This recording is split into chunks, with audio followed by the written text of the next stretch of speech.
Roger BelAir coaches pickleball in places you might expect, like parks, athletic clubs, and wellness resorts. But in 2017, he was inspired to bring the sport to a very different kind of facility, maximum security prisons. From Rikers Island to the Washington State Penitentiary, Roger has been coaching inmates in the sport of pickleball, donating equipment to jails, and making an impact on hundreds of lives. He just returned from teaching more than 100 inmates in California, and he's with us here today. Roger, welcome. Good morning. What an amazing story.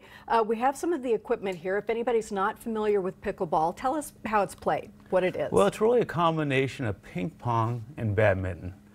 And it's played on a very small court, or I should say ping pong and tennis, and it's played on a badminton court. So it's easy on the joints, it's very easy to learn, it's great exercise, but most importantly, it's fun. How did it get its name? Why is it pickleball? Oh, this is a great story. You remember Joe Pritchard? He was a congressman? Yeah. He was out playing golf one day, comes home, the kids are raising hell. So he sends them outside to play some badminton, and they get out there and they can't find the birdie. So what they did was they got a ping pong paddle and they ended up with a wiffle ball and they started hitting the ball over the net, and that's how it started. And a sport was born. Well, what's the pickle part? The pickleball, well, this was over on Bainbridge Island. You had the cabins really close to each other. You know, everybody wanders in one house and another. They didn't even lock their doors back then, Margaret. And one night they had a happy hour around 5 o'clock, and they said, you know, we call it the game. You know, you want a game tomorrow morning, that type of thing. And then finally somebody said, you know, we need to come up with a name for it. How about volleyball or maybe tennis pong? And then somebody said, Joe, you got that dog Pickles. There you go. It grabs the ball, runs off the court. It's actually Pickles ball, so let's just call it pickleball. Pickleball, that is amazing, and it's from here. That's right. So, you know, obviously you've been taking this around, people have been participating. What gave you the idea that you would go into prisons? Well, it started over a glass of wine. Yeah, I was watching 60 Minutes one night, and they had a segment on Sheriff Tom Dart at Chicago, and you can just imagine the challenges they have. So I wrote him a letter because so many of the guys just sit around all day long. And I said, you know, here'd be a great way that they could get some exercise. They could learn some skills like learning from mistakes. And my wife, you know, she said, well, I doubt if you'll hear back from Sheriff Dart. But what happened, Margaret, is he happened to mention my letter over the dinner table.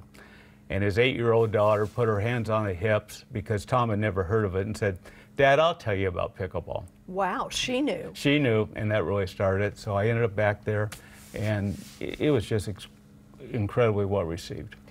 And it was well received not only because people got exercise and did something that was new to them and had fun, but it also tended to build relationships and reduce the kind of stress and hostilities that lead to violence. Absolutely. You know, it reduces stress because of the exercise, but you know, when I was back there, the reporter for USA Today, and part of the article is I'm sitting on the bench sitting with one of the inmates, and he says, Roger, look out there. Some of these guys wouldn't even talk to each other before pickleball because they're in opposite gangs. But now they're not only playing together, they're laughing together. That is an amazing thing, and it's got terrific. to be just, I mean, good for the soul. Were you at all trepidatious going into some of these environments? Well, you never forget where you are. You know, that's for sure, but I always have security around me. Right. So, why is this so meaningful to you? well, I think for one thing, it's really helping some people. You know, I think of one former drug dealer who said, Roger, my drug of choice right now is pickleball. Wow.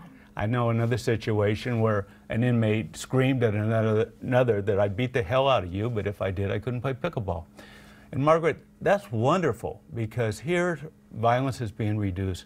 You know, it's important to remember that 98% of all inmates will eventually be back out in society.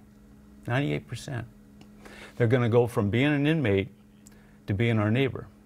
So believe me, I'm not a bleeding heart. I just look at this on a rational basis and saying if it's improving lives, it's helping all of us. I'm with you, because if people only come out more destitute, more angry, whatever, we haven't gotten anywhere. That doesn't mean that there isn't a role for this, but there is a role for rehabilitation. There is a role for showing people a better road and encouraging people in that way. Do you keep in touch with some of the players?